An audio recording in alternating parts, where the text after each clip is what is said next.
To develop leaders in today's hybrid work environment, many organizations are turning to digital cohort-based learning. What we learned is that you can deliver very effective learning in this format for a fraction of the cost of traditional cohort-type programs.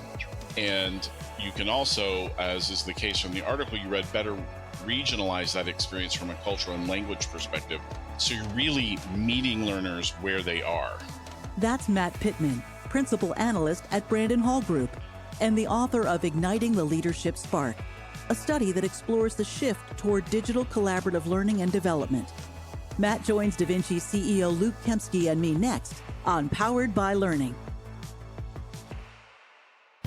Powered by Learning is brought to you by DaVinci Interactive. DaVinci's approach to learning is grounded in 30 years of innovation and expertise.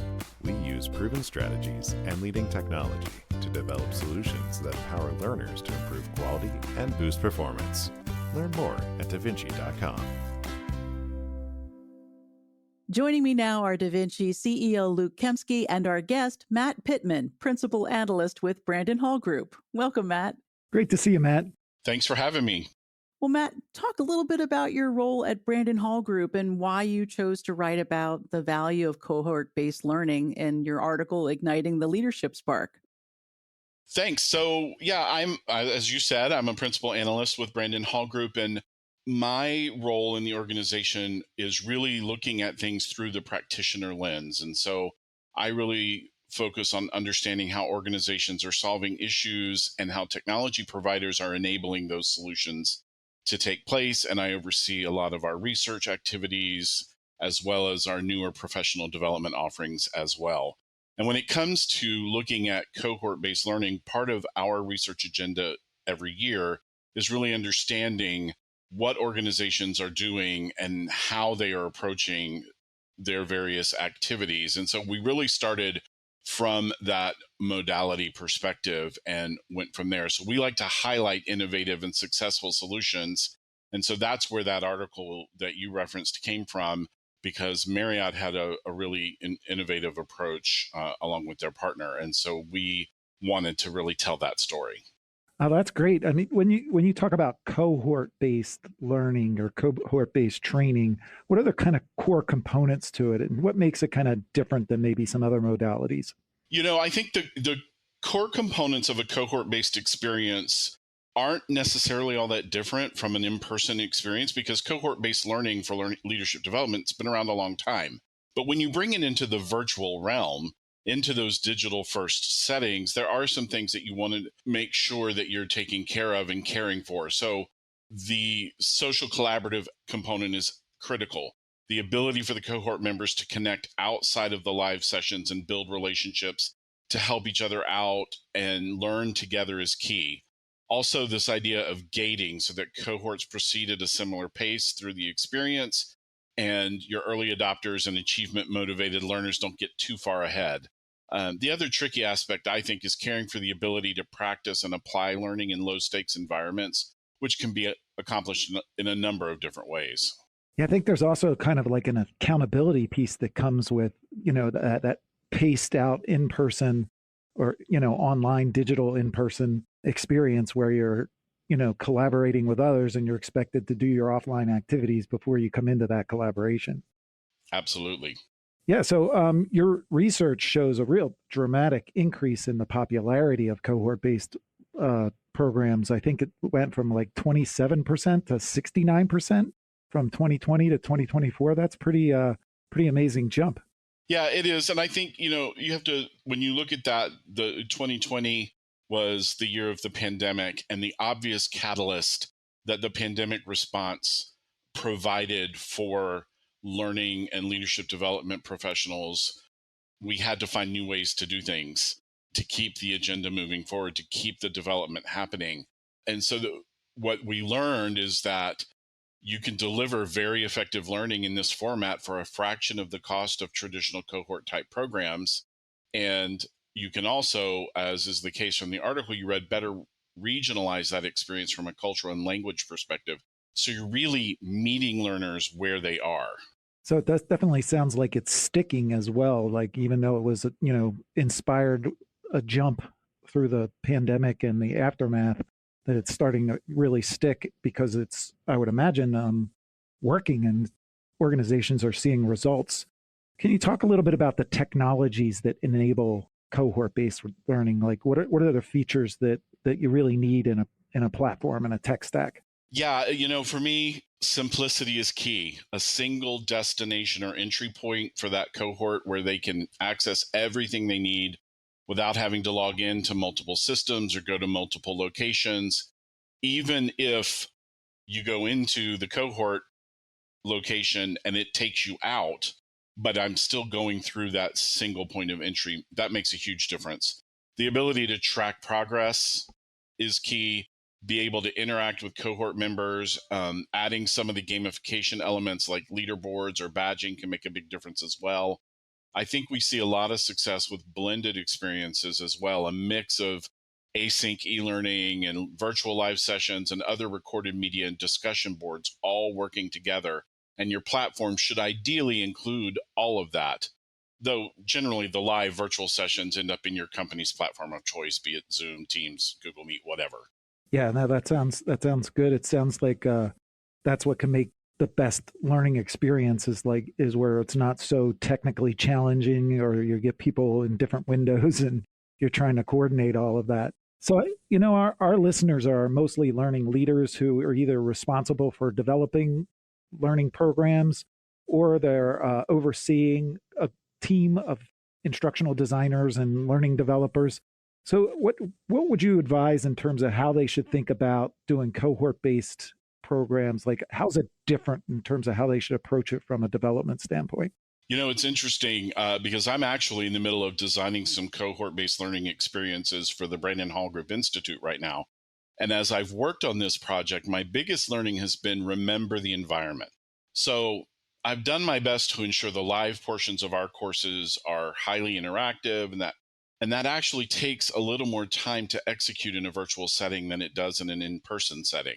So leveraging all the digital tools, breakout group capability, polls, whiteboards, collaboration tools is important, but don't be gimmicky. Make sure it serves the learning objectives of the session. And don't force too much content into the time you have available. There is what I would describe almost as the technology tax. When it comes to virtual experiences, a portion of your time will be taken by the technology itself. It's not a lot, but it is real, and you need to hold space for that in your design so that you can maximize the learning opportunity and the learning activity. That's so interesting. And are you also going to facilitate the program you're developing? If so, I guess, or if not, like either way, like how does that impact how you're thinking about it? So I will be facilitating at least our pilot experiences coming up this summer.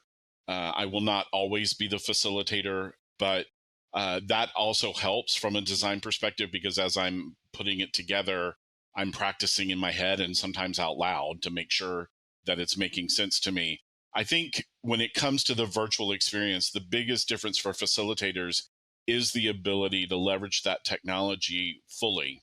In fact, I recommend, and I myself try whenever possible, to have a producer, in quotes, support person on any live session to help me manage the technology and the learner experience. So if you're in the middle of walking through a key concept or setting up instructions for an activity and somebody's dropping questions that are relevant and urgent in the chat, having someone else who can respond to those in the chat while you keep the main flow of the session going can be really important. It's just, and also for the asynchronous pieces, you have to make sure you know how to leverage any of those tools that are in the design of the cohort, and you're consistently interacting with the cohort in between the live experiences. Time and technology management, which are key for any facilitator in any setting, are elevated that much more in a virtual experience, I think. I guess having a producer is kind of a different approach than maybe just a typical synchronous kind of webinar kind of training. When you think about all the different variables that you might have in a cohort-based program, like the number of times you're going to have in-person online experiences, the number of weeks or months from the beginning to the completion, whether there's an assessment at the end and a test, and a certificate. whether there's, kind of the balance between the work that's done in the cohort versus what's done offline, either asynchronously or, through e-learning or watching videos or podcasts. Are there any best practices emerging that you've seen with developing cohort-based learning experiences? I would call it, I don't know if we're quite at the place of best practice yet. From my perspective, I would say sort of guiding principles that I think are really important. And for me, the most important is relevance and applicability. So as you move through that cohort experience, making sure the content is clearly applicable to the work the team members need to deliver back on the job, and providing clear pathways for leveraging what they are learning in real life, as they say, is critical. Pacing is critical. Less is more when it comes to a virtual experience, either managing all of these different pieces, as you've mentioned. If you need to get through more content, you will need more time, either more weeks in the program or more time in the live session. So for example, if you have designed your program around weekly 45-minute live sessions as your anchor points, you need to make sure that what you are asking for between those sessions is doable in the context of the day-to-day job they're already doing, and that the content that you try to tackle in that 45 minutes is digestible in that time frame. Yeah, that's for sure. So when you think about how organizations are implementing cohort-based learning and cohort-based experiences, are there some things they should do in terms of measuring the success or ROI that might be a little different, or just, making sure that it gets embedded in the process? Yes. So for any learning program, measurement should always point first and foremost to business impact. From a leadership perspective, tracking key leadership indicators over time, as well as looking at those cost implications. That'll vary by organization. So what's important to one company may not be as important to another company. But looking at things like leader retention, employee retention under those leaders who participate in the program, ongoing KPI or OKR delivery by participants over time, internal promotion and mobility rates, and that resulting cost savings from not having to recruit externally can be a good component to the strategy. And then from a program perspective, of course, learner experience feedback is important, but also looking at things like cost per learner and positive impact of performance on the job and savings over time. Because as you transition in your approach and as you begin to see the results of the programs making their way back into the day-to-day of the organization, you looking at how has that positively impacted our ability to prepare more leaders, to move, to have leader quality and leader structure over time be stable and continually improving. I think all of that is really important. Matt, from the research that you've done, are there certain types of learning experiences that translate very well into cohort-based learning and maybe others not so much? What have you seen people doing in the industry? So I really think there is a way to tackle most things in a virtual cohort experience that you would in a live experience. You just have to maybe get a little creative with it or leverage some other tool that maybe you haven't in the past. And certainly with the advent of AI-enabled tools in the mainstream, there are some other even more things that come online, like feedback agents and scenario-based coaching interactions with AI bots to help prepare you. Do I think that's enough in most leadership programs? Probably not. So I think what we are seeing is, in addition to sort of those anchor live experiences, there are intermittent experiences. So for example, the Marriott program that is a part of this article that you guys read, they, in addition to being in the cohort, within the cohort, there are subgroups that are assigned for the entire duration of the program. And those are generally regional. So all of the managers in Asia, all of the managers in North America, that sort of regionalization to the experience. And then they have ongoing study groups or activities that they need to do as their small group, if you will, in between the main anchor sessions. So I think that has worked particularly well for them and is an approach that I would recommend as well. Yeah, that makes sense. Do you think that the cohort-based training is going to increase going forward like it has been and become really the dominant form, especially for leadership development for corporations that have, multiple locations and people distributed across the country or across the world? I think it's very contextual to the company and their culture and their needs. We do expect in general that all digital first modalities and approaches will continue to increase in usage. And especially, as I mentioned, as those AI empowered tools continue to make their way more and more into the mainstream of HR and learning practices. And while it's hard to say whether cohort approaches will become the dominant approach, I suspect it will do what most modalities do, which is peak pretty high on the utilization scale and then normalize back down to lower but a more sustainable level. Much like the swing away from live traditional in-person training was brought on by the pandemic response, that did rebound as we came out of that season, but it's not gotten back to pre-pandemic levels in terms of utilization. I think cohort-based learning will follow a similar trend in the other way. So I think there will be a peak at some point. Whether we've hit that yet or not, it's hard to say. But then I think it'll normalize. And our most recent research shows that organizations, 60% of organizations are using this type of approach in their learning in some way today. Yeah, it could be that we're all taking part in one course or another at any given time as part of a cohort, because we have to constantly be learning. And it is kind of a really good approach that kind of mixes a lot of different experiences, whether it's, the e-learning piece, watching a video, reading, and then collaborating with people who maybe you don't get to collaborate very often, but have similar responsibilities that you do, and how you can learn from each other is really great. Matt, you're involved with research. Is there any research that you'd like to see happen with cohort-based approaches or something that you're working on? Yeah, that's a great question. At Brandon Hall Group, we try to benchmark practices at least one time a year. And we have the unique opportunity to mine hundreds of best-in-class leadership programs through our awards program.